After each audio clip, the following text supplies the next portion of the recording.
فرش التراب يضمني. اللہ کا جو ہمیشہ سے ضابطہ اور قاعدہ رہا ہے، قانون رہا ہے کہ کسی رسول کے بھیجے جانے کے بعد اور اس کی جانب سے اتمام حجت کے کیے جانے کے بعد بھی اگر کوئی قوم کفر پر اڑی رہے بحیثیت مجموعی تو اس پر عذاب الہی آتا ہے، عذاب استیصال.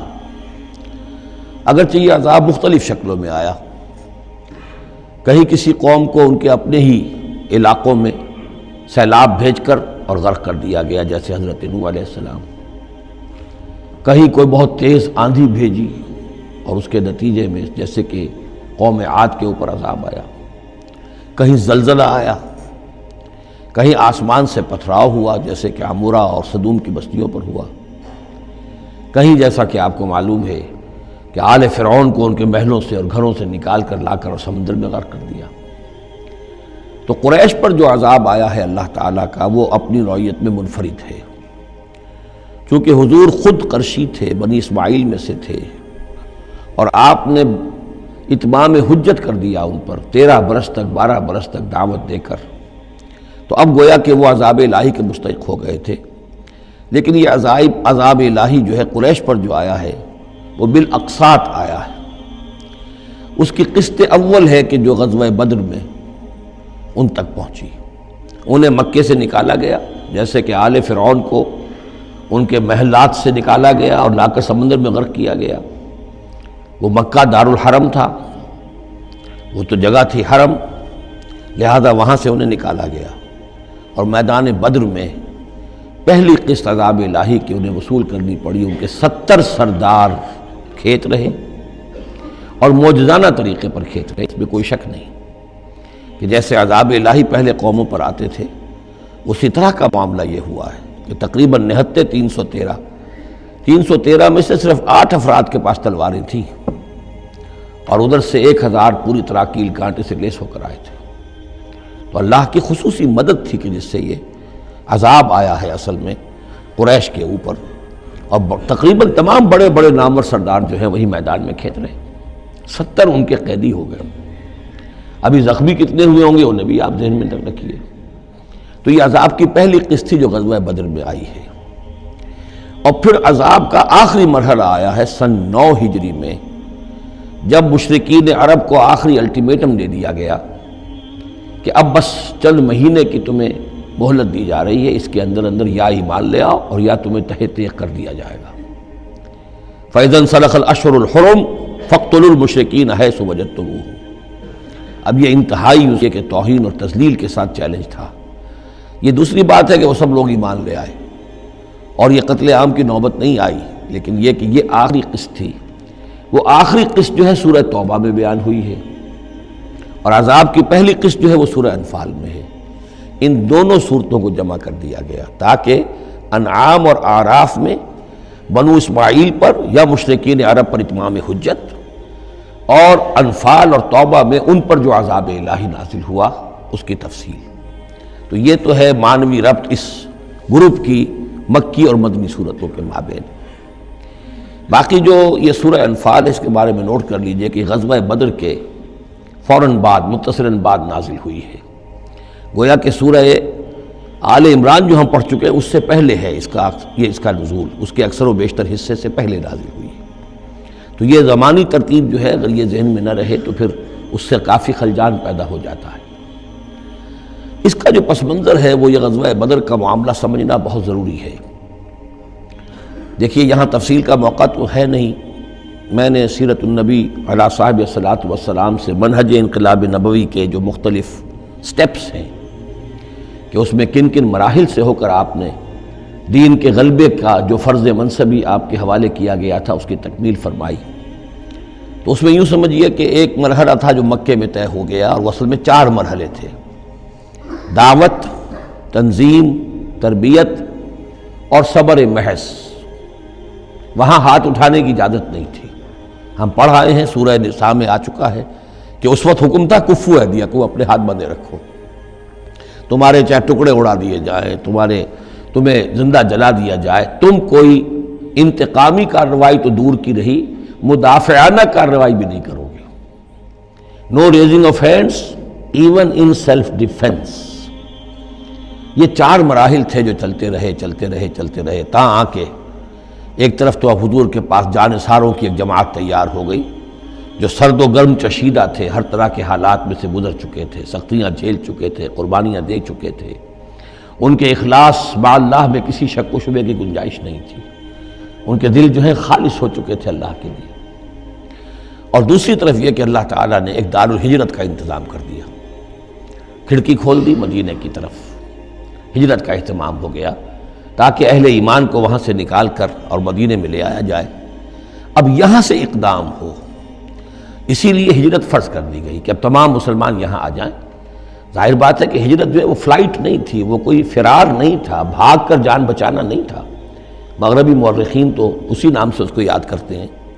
وہ تو اصل میں یہ تھا کہ ایک جگہ اگر اس کام کے لیے موضوع نہیں ہے تو کوئی اور بیس، آلٹرنیٹ بیس اگر مل جائے تو وہاں سے اپنا آفینسو جو ہے، آخری فیصلہ کن اقدام جو ہے وہاں سے لانچ کیا جائے. لہذا مدینہ میں آ کر حضور نے صلی اللہ علیہ وسلم صرف 6 مہینے لیے ہیں انٹرنل کنسالیڈیشن کہ اب آپ آئے ہیں، نئے آئے ہیں، مہاجرین نئے آئے ہیں. تو ایک تو یہ کہ ان 6 مہینے میں آپ نے مسجد نبوی تعمیر کر لی، مرکز بن گیا، گورنمنٹ ہاؤس بھی ہو گیا یہ، اور پارلیمنٹ ہاؤس بھی ہو گیا، دارالندوہ بھی ہو گیا، دارالعلوم بھی ہو گیا، خانقاہ بھی ہو گئی، عبادت گاہ بھی ہو گئی، مرکز ہو گیا. ثانیاً آپ نے انصار اور مہاجرین کے اندر مواخات کرا دی، ایک انصاری ایک مہاجر بھائی بنا دیا. تیسرے یہ کہ آپ نے بہت بڑا کام یہ کیا کہ جو یہود کے قبیلے وہاں آباد تھے ان کو آپ نے ان کے ساتھ ایک معاہدہ کر لیا، جوائنٹ ڈیفنس آف مدینہ، میثاق مدینہ، مدینہ کی ایک مدافعت جو ہوگی وہ مشترک ہوگی. کوئی بھی حملہ آور آئے گا باہر سے تو مل کر مسلمان اور یہودی اس معاملے میں ایک ملت ہوں گے اور دفاع کریں گے مدینہ کا. بس 6 مہینے آپ نے اس کام میں لیے. 7ویں مہینے سے پھر آپ نے کچھ چھوٹے چھوٹے دستے بھیجنے شروع کر دیے، چھاپا مار دستے سمجھ لیجئے، کہ جس سے وہ جو کیروان روٹس تھے، قریش کی لائف لائن یہی تھی، ان کا تجارتی سلسلہ تھا. شام کی طرف قافلے جو جاتے تھے وہ بدر سے ہو کر گزرتے تھے، بدر کے قریب سے، اور بدر جو ہے مدینہ سے قریب تر تھا، مکے سے فاصلہ زیادہ ہے. اور جو قافلے جاتے تھے یمن کو وہ طائف سے ہو کر گزرتے تھے. تو آپ نے ان راستوں کے اوپر چھاپا مار دستے بھیجنے شروع کر دیے. جدید اصطلاح میں اس کو یہ کہا جائے گا کہ اکنامک بلاکیڈ آف مکہ. 8 ایسی مہمیں غزوہ بدر سے پہلے ثابت ہیں 1.5 سال کے اندر. 6 مہینے آپ نے وہ لیے، 1.5 سال اور 2 سال کے بعد غزوہ بدر ہو گیا ہے.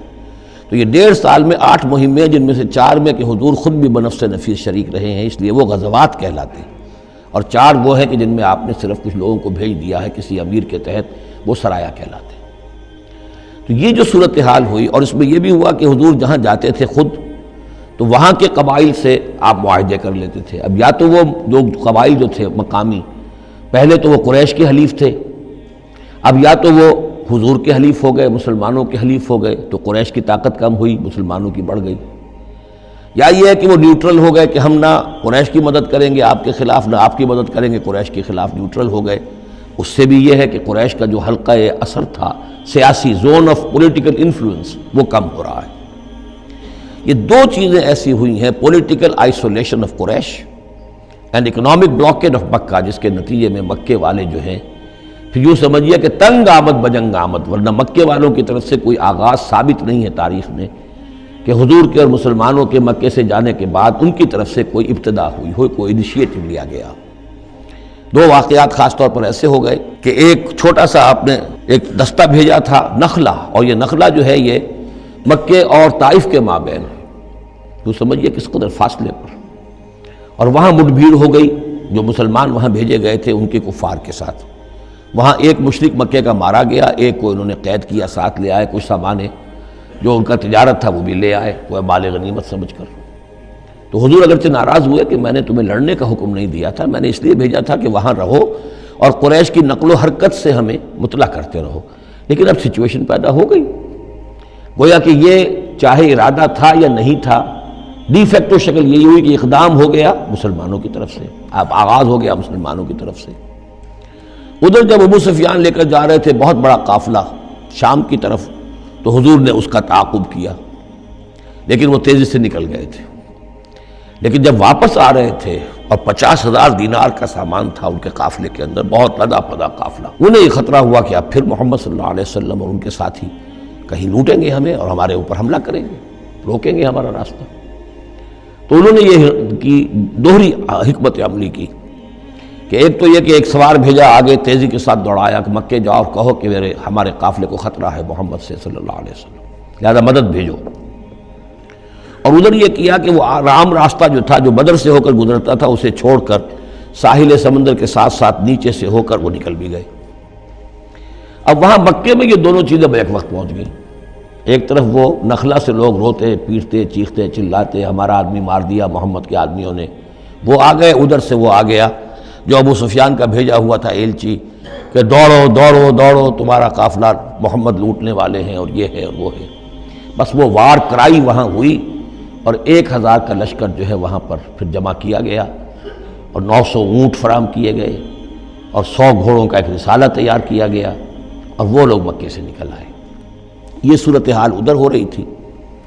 ادھر یہ ہے کہ حضور صلی اللہ علیہ وسلم نے مدینہ میں پہلے تو یہ فیصلہ کیا تھا کہ اب یہ قافلہ واپس آنے والا ہے تو اب اس قافلے کا تعاقب کریں۔ ابھی جنگ وغیرہ کا آپ کو گمان نہیں تھا، ابھی مدینہ ہی میں آپ نے یہ جو ہے اس ایسا ارادہ ظاہر کیا کہ جیسے پہلے بھی گئے تھے، جب قافلہ جا رہا تھا شام کی طرف تو تعاقب کیا تھا، ایسے جب آ رہا ہے تو اسے انٹرسیپٹ کریں۔ لہذا ایک تو مشاورت ہوئی ہے مدینہ میں، آیا چلنا چاہیے یا نہیں چلنا چاہیے، وہ میں بعد میں عرض کروں گا جب ہم آیتیں پڑھیں گے۔ پھر جب کچھ لوگ نکل آئے اور یہ نہیں سمجھا گیا تھا کہ کوئی جنگ ہونی ہے، کوئی بڑا لشکر آ رہا ہے، اس وقت تک اطلاع نہیں تھی، اسی لیے بس جو جس کے ہاتھ میں آیا، کسی کے پاس نیزہ تھا، کسی کے پاس کچھ اور تھا، تلواریں 8 تھیں، گھوڑے کل 2 تھے، وہ چل پڑے۔ چلو اس لیے کہ مسئلہ تو قافلے کا مسئلہ ہے نا، کوئی جنگ تو ہے نہیں، کوئی لشکر وشکر تو آ نہیں رہا۔ جب آپ کچھ سفر طے کر کے مقام صفرا تک پہنچ گئے تو وہاں وحی آ گئی اور آپ کو اطلاع بھی پہنچ گئی، اطلاع بھی پہنچ گئی کہ ابو جہل جو ہے 1,000 کا لشکر لے کر مکے سے چل پڑا ہے۔ اور وحی بھی آ گئی، اللہ نے بتا دیا کہ اے نبی اب یہ 2 شکلیں ہیں، جنوب سے مکے کی طرف سے ایک لشکر آ رہا ہے، کیل کانٹے سے لیس ہے، شمال سے قافلہ آ رہا ہے، اور میرا یہ وعدہ ہے کہ ان دونوں میں سے ایک ضرور تم کو دے دوں گا، تم کو فتح حاصل ہو جائے گی۔ یہ میرے اہل ایمان کو بتا دیجئے اور ذرا مشورہ کیجئے۔ تو دوسری مشاورت جو ہے وہ مدینے سے نکل کر ہوئی ہے مقام صفرا میں۔ یہ اصل میں جو چیزیں اگر سامنے نہ ہو تو پھر یہ بہت خلجان ہوتا ہے، اور اکثر لوگوں کو، مترجمین کو اور مفسرین کو بہت خلجان رہا ہے ان آیات کے سمجھنے میں۔ اور اس کے علاوہ جو ایک خلجان رہا ہے وہ یہ رہا ہے کہ ایک دور ہم پر ایسا گزرا ہے انگریز کے حکومت کے زمانے میں، اور خاص طور پر جب نئی مغربی سائنس اور مغربی تہذیب کا ہم پر حملہ ہوا ہے، تو چونکہ مغرب کے لوگوں نے یہ کہا کہ یہ اسلام تو تلوار سے پھیلا ہے، بوئے خون آتی ہے اس قوم کے افسانوں سے، تو ہمارے ہاں کچھ مخلص لوگ تھے، نیک لوگ تھے جو چاہتے تھے کہ اسلام کو اور حضور صلی اللہ علیہ وسلم کی سیرت کو بچائیں، اس کی دفاع کریں۔ انہوں نے کہا نہیں اسلام تلوار سے نہیں پھیلا، حضور نے تو جو جنگیں کی تھیں وہ صرف مدافعانہ تھیں، ان کے اوپر جنگ ٹھوس دی گئی تھی اور آپ نے کوئی اقدام نہیں کیا۔ اور ان میں سب سے بڑا کام کیا ہے ہندوستان میں مولانا علامہ شبلی نعمانی رحمۃ اللہ علیہ نے، میں ان کا نام ادب سے لوں گا اس لیے کہ سر سید احمد کے زیر اثر تھے، اور وہ جو جدید جو ابھی آیا تھا، جو مغربی افکار و خیالات اور تہذیب اور تمدن اور ویلیوز اور نظریات کا جو ریلا آیا تھا، اس کا مقابلہ کرنا آسان کام نہیں تھا۔ تو یہ اپولوجیٹک انداز اختیار کیا ہے شبلی نعمانی نے، اور اس میں یہ ہے کہ وہ جو ابتدائی جو 8 جو غزوات اور سرایا ہیں جو بدر سے پہلے ہوئے، انہیں بالکل تقریباً نظر انداز کر دیا ہے تاکہ یہ ثابت نہ ہو کہ انیشیٹو حضور کی طرف سے ہوا ہے۔ یہ چیز جو ہے میں سمجھتا ہوں کہ ایک خاص دور کا تقاضا تھی، وہ دور اب گزر چکا۔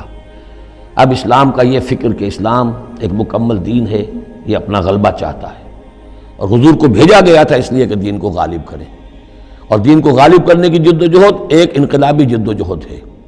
اس انقلابی جد و جہد میں جہاں پہلا مرحلہ یہی ہوتا ہے کہ پیسو ریزسٹنس ہو، اور پہلے تیاری کی جائے، دعوت، تنظیم، تربیت اور صبر محض کے ذریعے سے ایک قوت فراہم کی جائے، پھر دوسرا مرحلہ آتا ہے باطل کے ساتھ ٹکرانا پڑتا ہے، اور اس میں آگے بڑھ کر ٹکر مول لینی پڑتی ہے۔ یہ نہیں ہے کہ انتظار ہی کرتے رہیں، یعنی ایک جس کو ہم کہتے ہیں کو ایگزسٹنس، پیسفل کو ایگزسٹنس، حق و باطل کے درمیان نہیں ہو سکتی۔ حق کیسے تسلیم کر سکتا ہے کہ باطل بھی موجود رہے؟ ہاں حق میں جان نہیں ہے، اہل حق جو ہیں بے جان ہے، مردہ ہیں، تو مجبوری ہے، لیکن اگر اہل حق میں جان ہو تو وہ کیسے برداشت کریں گے کہ باطل جو ہے اس کا غلبہ رہے؟ ہاں باطل جو ہے وہ نیچا ہو کر رہے، اگر وہ مغلوبیت کی شکل اختیار کر لے تو ٹھیک ہے، لیکن یہ کہ باطل کا غلبہ ہو اور اہل ایمان میں جان بھی ہو، تو یہ دو چیزیں جو ہیں یہ تو ایک دوسرے سے بالکل متضاد ہیں۔ جیسے حضرت ابوبکر نے فرمایا تھا ایبدل الدین وانا حی، کیا دین میں ترمیم کی جائے گی جبکہ ابھی میں زندہ ہوں؟ میرے جیتے جی دین کے اندر ترمیم یہ ممکن نہیں ہے۔ تو وہی بندہ مومن کی شان ہونی چاہیے۔ تو اصل حقائق والحق الحمدللہ بہت اچھے طریقے سے واضح ہو چکے ہیں۔